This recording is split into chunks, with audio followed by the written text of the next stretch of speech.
Doing this evening? Oh my goodness, I know so much. Happy hump day. How was everybody's weekend? What was going on? All the things. I normally have a yawn. I feel it, but let's see if I can get away with not doing it. All right. Hey now. Okay. So you guys, welcome to It's All Relative with me, Sherelle, aka welcome to Relly's World. And here we are embarking on a journey of self-discovery, resilience, and growth. I'm going to share stories and insights to inspire meaningful conversations about life, relationships, and happiness. Together, we'll explore the depths of the human experience and uncover our interconnectedness. And thank you for joining me. Ow, ow, ow. So, all right, how was everybody's weekend? Y'all didn't say my weekend. What did I do? Absolutely nothing. I was exhausted. And I know I missed last week, you guys, and I'm so sorry. And I had big plans. I was going to be like fancy with my tech. I was going to record the show and then I was going to post it. And it did not work out like that because why? Lives. Like that's why life just be lifing. I did, however, I was away and I got a chance to go see Usher Baby. And let me tell you, Usher put on a very amazing, wonderful, awesome show. And I could tell you this. If Beyonce, Giselle Knowles, ever does a Vegas residency, I'm going to sell a couple of my kids, maybe a dog or three. I only got two, but I'm going. I'm going to be there. It's going to be a good time. You know what I mean? So I really did like the residency because it was very intimate as opposed to like, I felt like I had pretty decent seats. I felt like I got to really see Usher. At Beyonce, I did not sell any children in order to get money together in order to get like super duper close to the stage.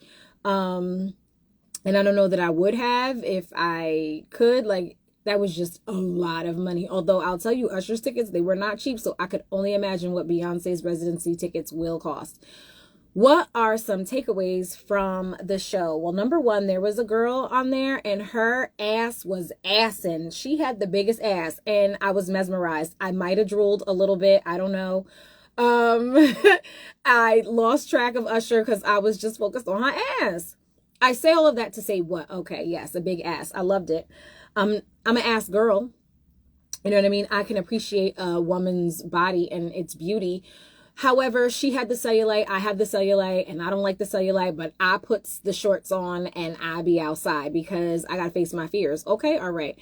But I say all of that to say she was like the main character. She was like the video vixen. And that just tells me that there is room for everybody. Do your thing, run your race, put your blinders on, and don't worry about nothing else. I promise you, your gifts will make room for you.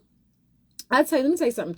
The older I get, the more these older these sayings, they make a lot of sense. I'm going to just tell you that right here and right now. And y'all know my grandma, Ethel Marie, she done raised me around there like that.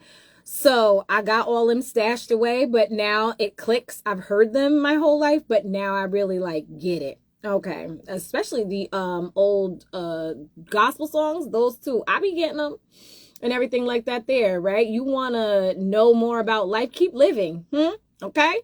Some things gonna come to you. You gonna understand why people do the things that they do. All right? Thanks. So yeah, there were roller skaters and I'm sure, some of those people, their family might have told them like, what the hell are you doing? You better get you a real job. Stop roller skating. And you know what? They are doing a residency with the Usher roller skating. It was amazing. Do your thing. Do what makes you happy. I promise. Jump. The universe is gonna catch you. I promise you. Okay, so that had happened. And y'all, I was tired. I slept on the way there. I slept on the way back.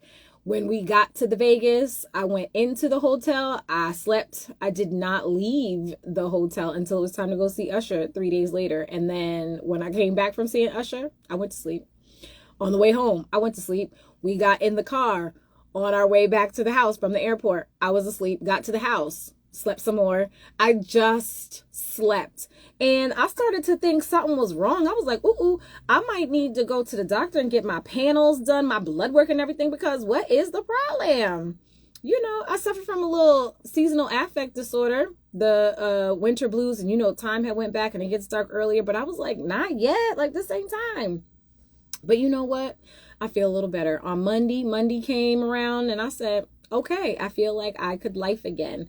So that is what happened and everything like that there. What else? I think that's really pretty much it. So I wasn't here last week, but the last time that we were here, we were together. That was 2 weeks ago. We talked about a soul place. So the last time we were together, we talked about a soul place. What is a soul place? It is a space or place that you feel particularly drawn to, and it makes you feel at home. It is your soul's true home in nature, a place where you feel as much a part of it as it does you. And we talked about how you can find that out. I told you that mine was the Baltimore. It's mystical and magical, and I love it.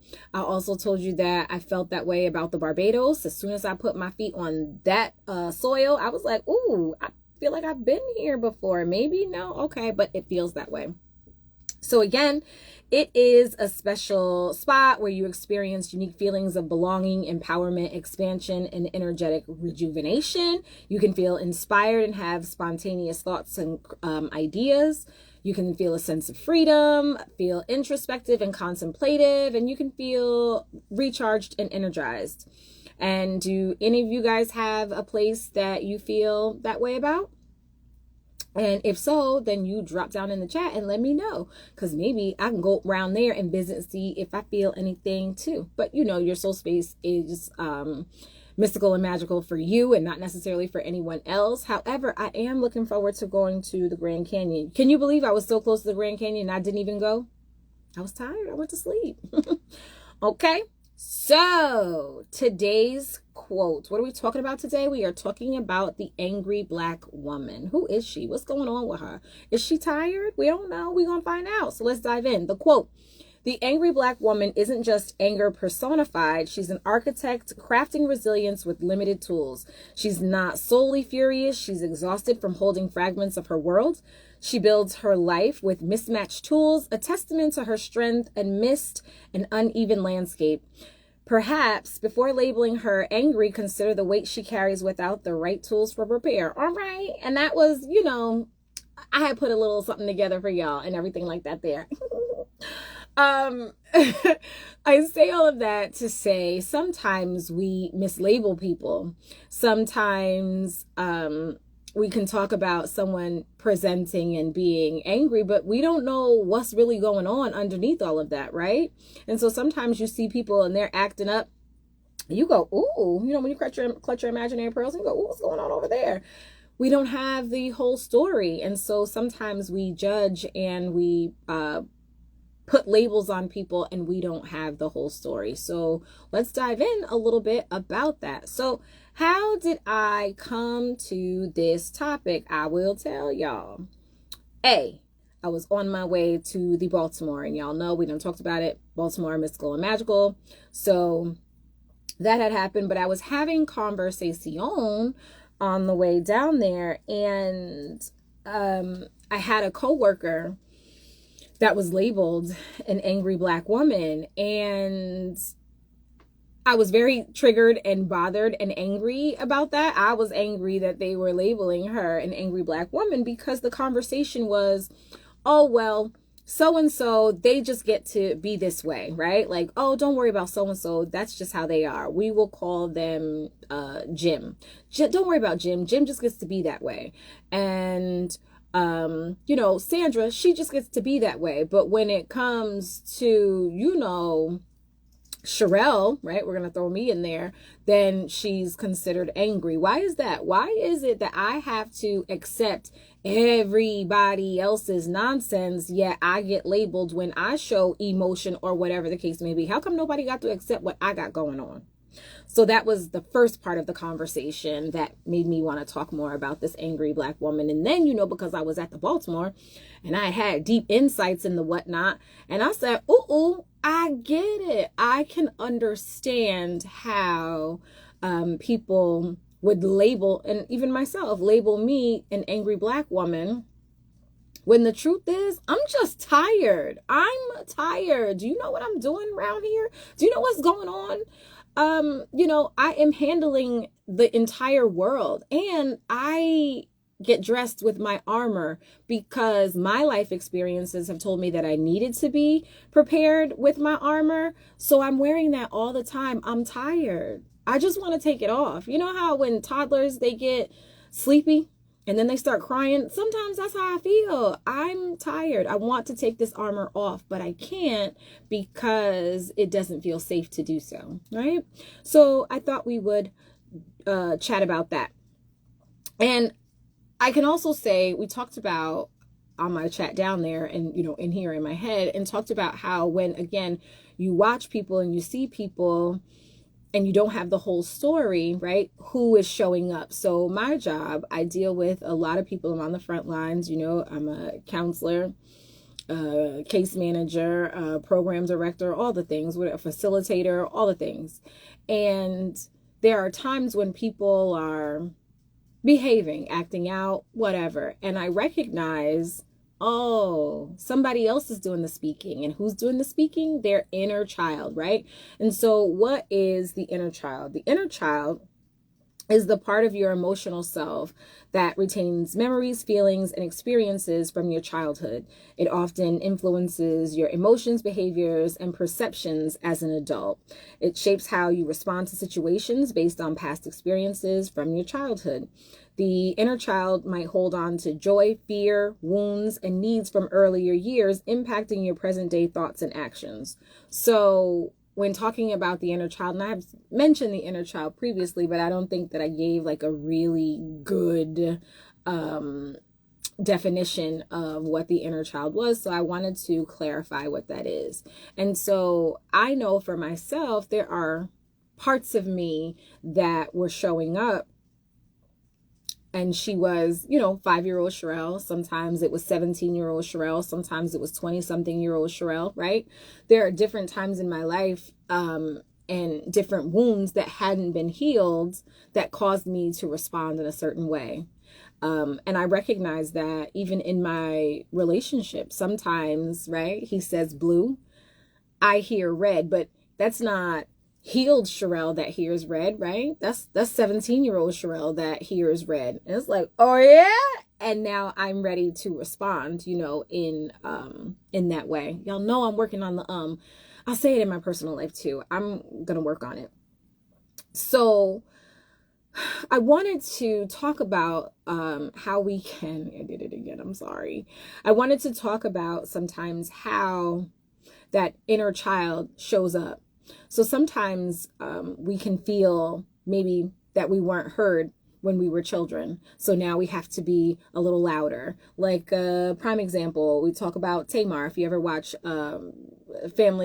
Braxton Family Values, they talk about how Tamar was the baby and they always catered to Tamar. Well, so baby Tamar still shows up, even though she's in her 40s.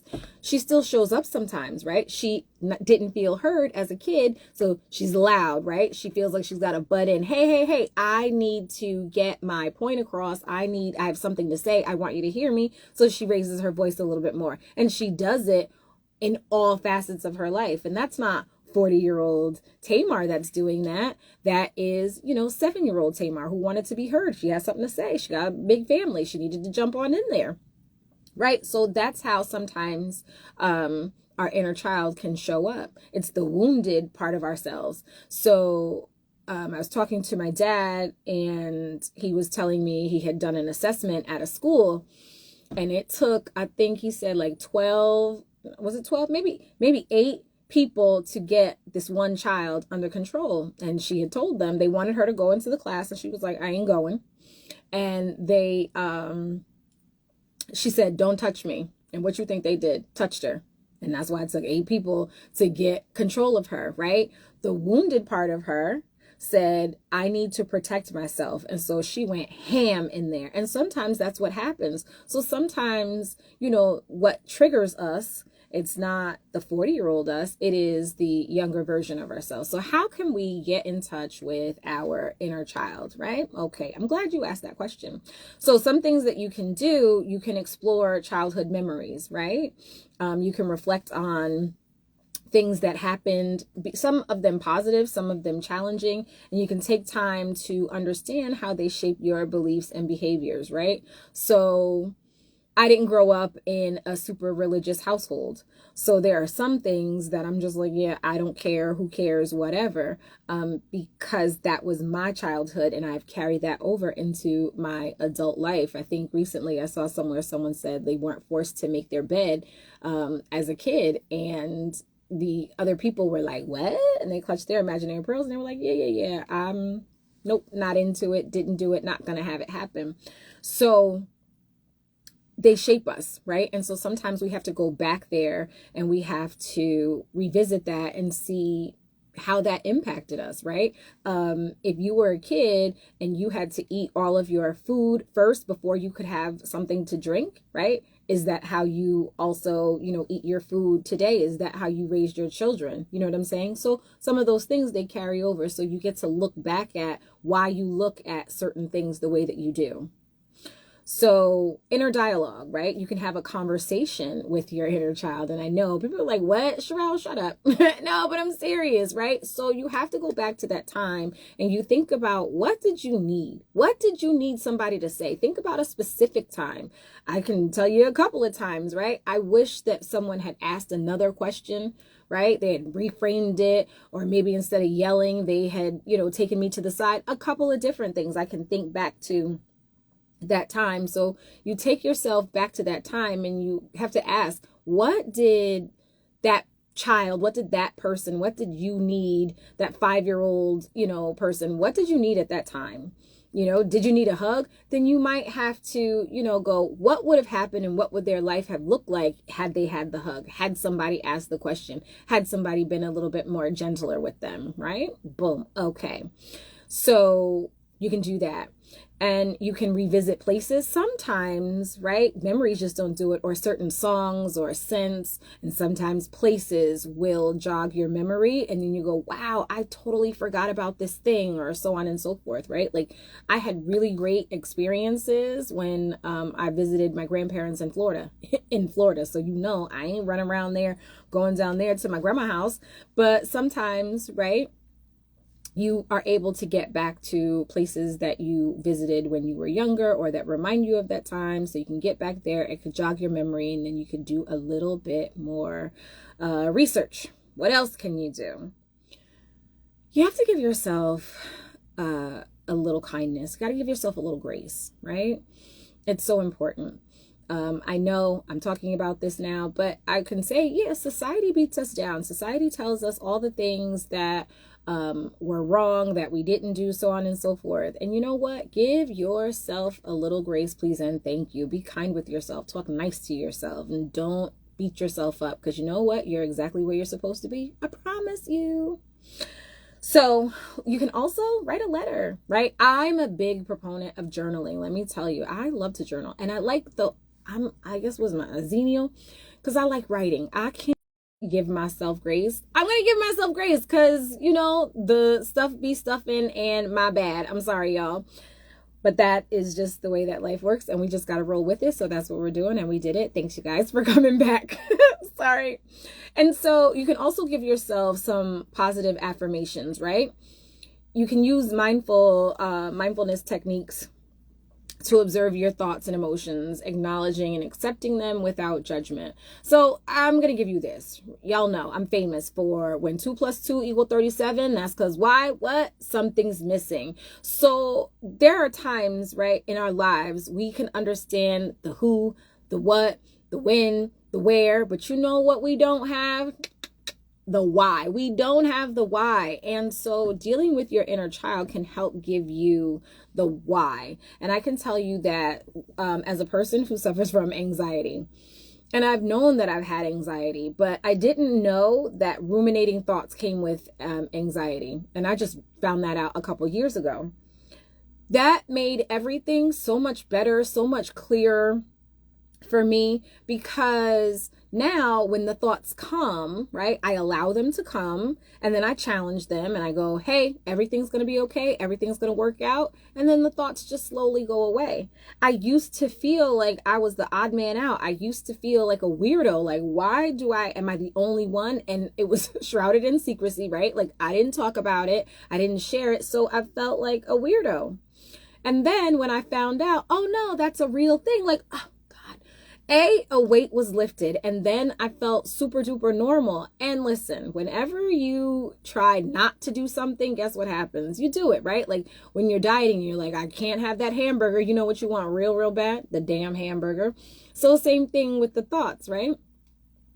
I don't fight the thoughts. I used to fight the thoughts, and then they would stay longer. And so now the thoughts come, I see them. Hey y'all, how y'all doing all right now? I tell them go away, and they do.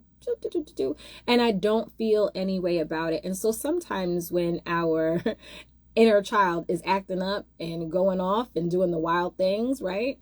We can feel bad about that. I'm a crier. And then when I found out that I come from a family, it's in my genes, I felt so much better about it. Now, again, I'm normal. It's all right. So I cry because I used to not like crying because I saw it as a sign of weakness, but it's genetic. It just happens. So I let the tears come. They're going to come. Who going to laugh? Y'all have at it. I don't care. And that's just that. So again, I think having the understanding allows us to feel normal, right? To feel accepted. And then we're ready to do the work, right? Like, so we talk about in therapy, that you really can't help individuals, right, get to their higher self if their basic needs aren't met, right? So if they are hungry, if they don't have a place to sleep, if they don't have the proper clothes, like if they're cold or if they're hot, we can't talk about no emotional stuff. We have to get those things together first. And so it's the same thing. We can't do any real work until you feel comfortable with yourself, right? And want to do some work. Because I had a client come to me today telling me about how they wanted their partner to do this work. And I looked at them and I went, it's not gonna work, so y'all should just not be together. And they were like, what, Sharon? I was like, yeah. You want them to do work for you, not because they're gonna do work for them. They have to want to do the work first. That's how that goes. And you can't stay for kids. And that was the types of conversations that I have to have at work now. Again, that's not therapy. That is case management, so that I could be in there and tell them like, nah, y'all should just break up. Whereas if I was their therapist, that would not be the conversation that we would be having. Just thought I'd clarify. So, and again, when I hear the term angry Black woman, it just like it really grinds my gears. And I'm going to tell you why.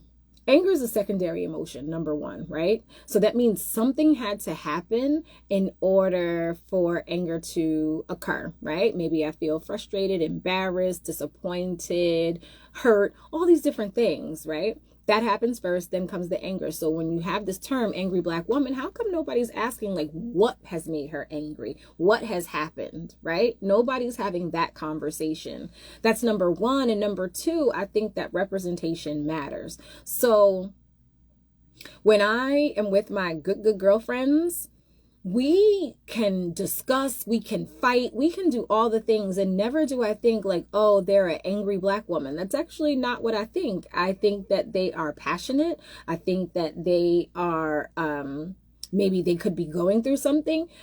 I think many other things, and I never think that they are angry, right? And so I think that that's important too, representation, because I see them and I understand them and I accept them, and I'm not putting labels on them, right? The same way that I feel like society puts labels on Black women, because that's what I'm talking about, and I'm just going to say that thing.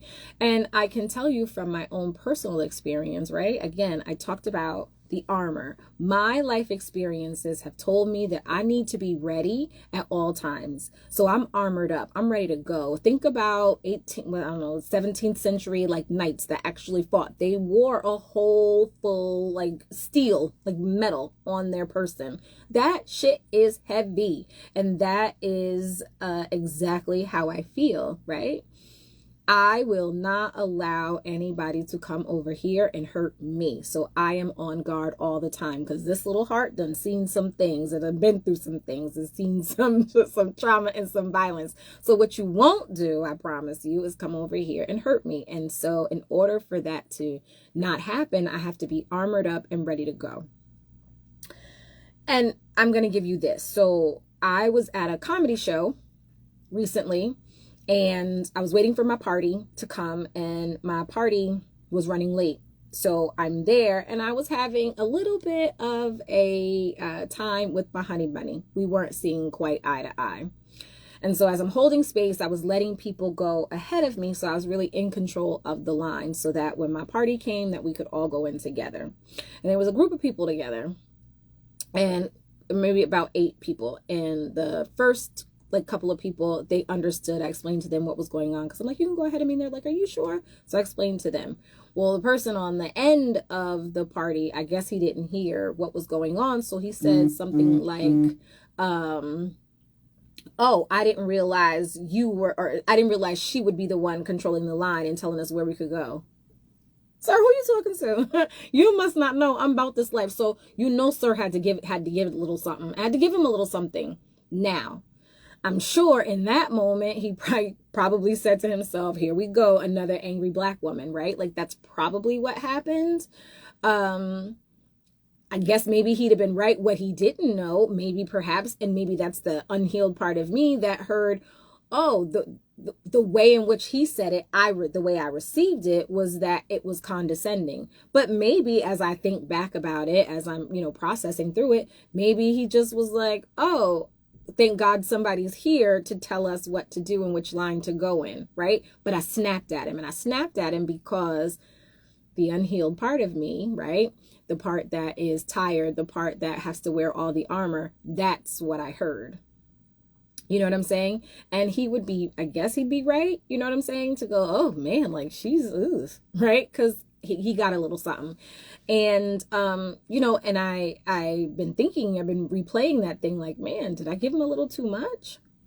I mean, I can't go back, about it now, but there were other things going on, right? So it was the unhealed part of me, or the not angry, but the tired part of me. I'm just tired because I feel like I have to be on guard all the time. Like there isn't a place that feels safe. Nowhere feels safe.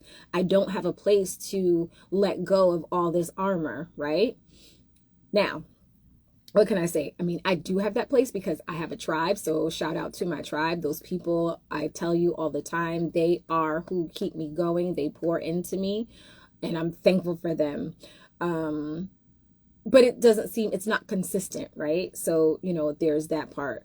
So I say all of that to say that when you hear the term and people are referring to Black women as angry, again, are you thinking about the fact that what we have endured? Are you thinking about the lives that we have lived? No. And are you giving us grace? We give grace to one another, but is anybody else in society giving us grace? So it's important, and I wanted to come on and I wanted to chit chat about that to say, number one, I see you all you ladies, fabulous, wonderful, amazing, right? And I understand your plight. I understand what you're going through, and you're not alone, right? And so that's why I just wanted to come on. I wanted to give that little tidbit. And again, toddlers, like sometimes I'm so freaking tired. I want to cry, but I'm adult and I can't. So people are, I got to pull it together. That's the thing. And I have to go back out and I have to be superwoman, right? We are mothers, we are sisters, we are caretakers, we are appointment setters, we are lunch makers, right? You know what I mean? We are all of the things. And that's before we go to work and have to do that. We're all the things, and we have to do all the things. So I see you. Hang on in there. If you'd like to chat about it a little bit more, right? If you're unsure, you're kind of like, oh, Sherelle, I don't know what this inner child business is about. I don't know if my inner child is angry or is hurt, right? I don't know how to process that. Then please, please, please just jump on into my DM, send me a message, get to SherelleEvansTillery.com. Like, you know what I'm saying? We could chit chat, we could do this thing and everything like that there. I think also sometimes if you need to know an easy way to do it, think about all the messaging that you're hearing from all the places in your life, right? So if there are people in your life and they're like, hey, you need to, like, man, you're angry, right? Or man, you need to go to therapy, or what's bothering you? You seem so irritable. Like if those are messages that you're hearing from other places, a couple different places, then yes, you probably want to explore that. And I can help you do that. Again, I'm just going to give you this too about my tribe. And let me tell you about how my tribe feeds me. I know I ain't come on here to talk about this, but I just feel like I got to say it. So boom, I'm gonna give you this story real quick. You ready? Okay, good. Again, I had told y'all I had been real tired and I didn't know what was going on. And I had just felt depleted. And sometimes I just felt like, listen, maybe I just can't do this thing. Maybe like doing these lives is just stupid and I'm not so sure. And there's just that. So I thought about giving up. And I had made a promise to a couple of people that if they believed in me, that I would take them with me. And I had shared with, my tribe, some of them about how I was feeling. And that's the other thing, right? It's so important to be able to have a safe space to say, yo, shit ain't right. So I went to the good store and I was looking for some artwork. I didn't find the artwork, but I found another piece of artwork. And I sent a picture of the artwork to my good Judy. And I said to her, sis, look at her. I love her. Oh my God. And I said, but she's a little expensive, so I don't know. But I said, you know what? I got a little piece of savings, so I'm going to buy it anyway. So I bought her and I took her home and I loved her. And I was chatting with my good Judy via text. And I was on my way to bed and I happened to look at my phone and I saw that my good Judy has sent me money. You know what she sent me? The exact amount of money that I spent on my picture. And why is that significant? I'll tell you, because just a couple of hours earlier, I was talking to a good friend of mine and I was saying to my friend, hey, you have to let people show up for you. You have to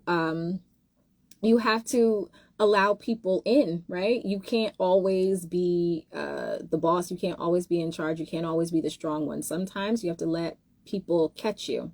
Who my boss says, who hugs the hugger? So I was just talking to my friend about that and sharing that. And then it happened to me. And when it happened to me, my instinct was to send the money back. I was like, who she thinks she is? Like, no, I know, what she got going on. And she can't possibly send me this money for this picture. But this morning when I woke up at 5 o'clock in the morning because I could not sleep, I was reminded of what I had told my friend. And so just the way that I had told my friend had poured into me. And at the time I couldn't receive it, but the universe makes sure that whatever it is that I say and the words that I'm speaking, the way that I'm talking, make sure that I'm walking it. And so that rejuvenated me in a way that she'll never know. Right? And I could just get teared up. I'm not going to do it. I'm not going to cry, but it means the absolute world to me that my good sis saw me in a time that I didn't think anybody did. And also it let me know that God is a provider, right? Because I had told myself like, woof, this is a little pricey, Jesus. And hours later, God provided. And so I am just so grateful. I'm grateful for you guys showing up. I'm grateful that it's been placed on my heart to come and to share with you guys some of the things, and you sit and you listen, and I appreciate you more than you'll know. And I'm going to show you. I didn't put her up, but look at her. It's her. Do you love her? That's neon, by the way. That she is encased in yellow neon plexiglass. I'm telling you, she's amazing and I love her and she speaks to me and I'm just so grateful. So I say all of that to say this. It's important for your tribe, right? It's important for you to have a tribe. If you don't have a tribe, you can come around here. We'll be your tribe. It's important to have representation so that you don't feel like an outsider, because sometimes the world will tell you all the things that are wrong with you and they won't tell you any of the things that are right with you. And so my tribe lets me know, even when I'm feeling down, they pour into my cup. It's okay, right, to show up however you show up. And if you want to show up differently, then there's some work to be done. And I am doing that work. I have done that work. And I'll tell you what's happening for me. I'm softening up, right? I'm taking off some of the armor, because what I do know is that it isn't needed, right? I can handle what comes my way. And so I don't always need to be on guard. And so I'm softer, and my relationships are improving. That's familial, my friendships, my romantic relationships, they're improving because I am softening up, because I am allowing people to catch me, because I am doing the work of my inner child, so that I'm not lashing out at people, and I'm not always angry. I'm not always prepared for the worst, because my inner child, right, super anxious, that was my life, that caused me to have to be on guard and unsure. And so I am creating stability for myself. So in healing my inner child, I am healing myself. And so with a clearer mind, with a clearer heart, right? Healed Sherelle hears differently. She responds differently. Always a work in progress, but those are the things that are going on, right? And that's the life that you can have. So if you want to feel a little lighter, you want to feel a little better, you want to heal certain relationships, then, come holler at your girl, so we can talk about how we can heal that inner child, so that she's not running around here, taking people's heads off, right? And how then that allows you to be able to take time out to create the life that you want for yourself. So I'm very clear today about the life that I want for myself, how to go about getting it, and I am kind to myself. I'm good to myself. I talk nice to myself, and not so bad. And I do it even when it scares me. Y'all know I talked about the cellulite, but I promise you, I put them Pum Pum shorts on, honey. And that 2-piece, yes, she puts it on. And the fupa, what does it do? Fupa. She's outside too. You understand? So listen, again, you guys, I appreciate you so much. I'm thankful for you, everybody. Y'all rocking with me. I'm rocking with y'all. Thank you so much. And if you need some help, you need a tribe, get at your girl. I will see you guys next week. Next week, I'll tell you what we're talking about. We've got a request, and the people want to know about relationships and the different types of relationships. And I'm going to ask a good friend if she'll come on and help discuss with me, because she had been involved in and believes in non-traditional relationships such as polyamory. So we're going to talk about monogamy, we're going to talk about bigamy, we're going to talk about polyamory, and we're going to get into it. All right, you guys, I love you. Thank you so much, and I will talk to you guys next week. Bye.